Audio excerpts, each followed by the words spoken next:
Good morning, YouTube. Good day, good evening. It depends on when you will be getting this video. Just an update to the issue of Vanessa, our sister Chidimma, and then it is founded by the Home Affairs, but the investigation is still going on. The interesting thing is that it is found that her mother committed an identity theft. So that means the person who was registered as the mother of Vanessa in the hospital is not her mother. It was an identity theft. So it was another identity that was being stolen. So what it says that highly possible that Vanessa might not continue with the contestant for Miss South Africa. And I find it like it's very painful what is happening to Vanessa because of her parent, because of the fraudulent of her parent, particularly her mother. You see.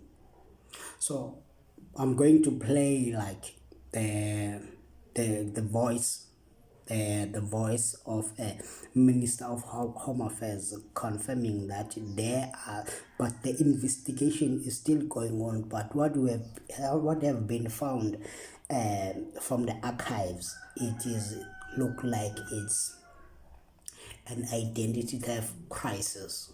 Maybe there was a child who did not be able to register, who was not able to be registered because of that theft that identity theft that was happened. You see. So now the issue of Vanessa, I think that we have to be humble enough to say that South Africans were right and Nigerians were wrong. Because what we are crying for is that we were questioning her loyalty. One of the things that we were questioning is her loyalty, on where does her loyalty lies. You see, is she a South African? It doesn't mean that is you are a South African enough. Is she a South African? And it has been found that even on her page, she's proud of being a Nigerian. So that means she does not present the culture in South Africa.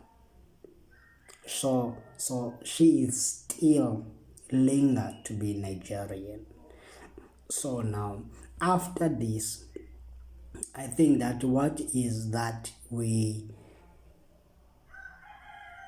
I think what is important now is that we don't fight Vanessa, but we fight the corruption that was done on her behalf.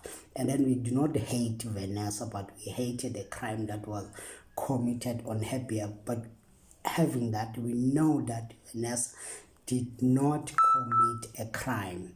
It was her mother or her parent who committed the crime. So it is funny how Nigerian they can like sprint, like begin low to judge us. It is very fun. I find it very fun how they come to conclusion very fast that we are xenophobic. Every time we are pointing things as South Africans, and then you will find that Nigerians will say that we are xenophobic. No, we are not xenophobic. I've listened to other interview yesterday, and then the guy, he was talking like it was a debate between South Africa and the Nigerian, and then the Nigerian guy, he was saying that the drugs are being imported by the shipment and so what and so what, and then he was saying that Nigerians are good, but there are good Nigerians in South Africa, but there are bad Nigerians. The one who are selling crime, who are selling drugs. And then I have seen Zimbabweans, I have seen people from Mozambique, I have seen like people from Lesotho. I work with them in the construction. But I've never seen any Nigerian working in the construction, working in any of the industry. I've never seen. Nigerian, except the one who I believe that in high school we had a teacher who was from Nigeria. Those were good Nigerians. He was teaching like mathematics and physical science. Those one were good Nigerians. They come here and work legally. He was working at high school. I was thinking at Mtata High. Mtata Tech. You see. Okay, I'm going to play a clip. I'm going to play like that voice note of Deputy of Minister of Home Affairs, and I'm going to play another clip where the one that I'm talking about, that the guy was talking about the so and so about Nigerians, that really how did he was like implicating Indians that are the ones who are committing major crimes in South Africa, but Nigerians are in the center of it. Every crime, every drug related crime, in the center of it you find the Nigerians. Why? Following the original request received from the organisers of Miss South Africa, preliminary investigations by the Department of Home Affairs has released a statement to say that an investigation has found that prima facie reasons exist to believe that fraud and identity theft may have been committed by the person recorded in Home Affairs records as Chidimma Adechita's mother. The investigation came at the request of the organisers of the upcoming Miss SA contest, in which Chidimma is a contestant. Here's the voice of Home Affairs Minister Dr. Leon. By Home Affairs has found prima facie indications of fraud committed by Chidimma Adechita's mother.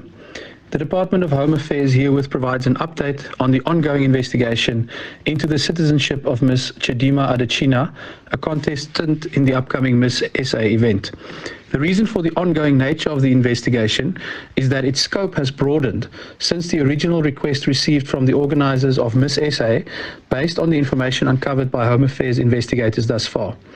The department nonetheless provides this update to the public based on that official request and consent. We will provide a final update once the investigation is concluded. Upon receiving the request for investigation, the department deployed every resource at its disposal to establish the truth. This has included archival research, visits to hospitals, and site visits to verify information.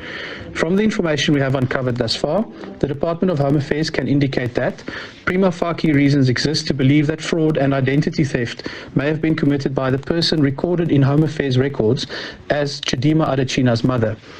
Adechita herself could not have participated in the alleged unlawful actions of her mother, as she was an infant at the time when the activities took place in 2001.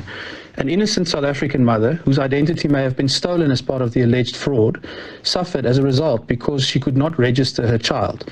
The department has broadened its investigation to identify and pursue any officials involved in the alleged scheme, and is obtaining legal advice on the implications of the alleged fraudulent activity on Adechita's citizenship status. And finally, upon the completion of the investigation, Home Affairs intends to press criminal charges and convict all implicated parties. This case, which stems from alleged fraudulent activities committed 23 years ago, highlights the urgent need for the digital modernization of Home Affairs applications, adjudication and verification processes to insulate the department against fraudulent interference, similar to the reforms undertaken at the South African Revenue Service in the late 2000s. The case also highlights the reason for the department's blocking of certain duplicate IDs, and that the court-ordered unblocking of these documents must be handled with caution. Throughout this process, Home Affairs is guided by our commitment to both restoring and upholding the rule of law, as well as the rights of all parties.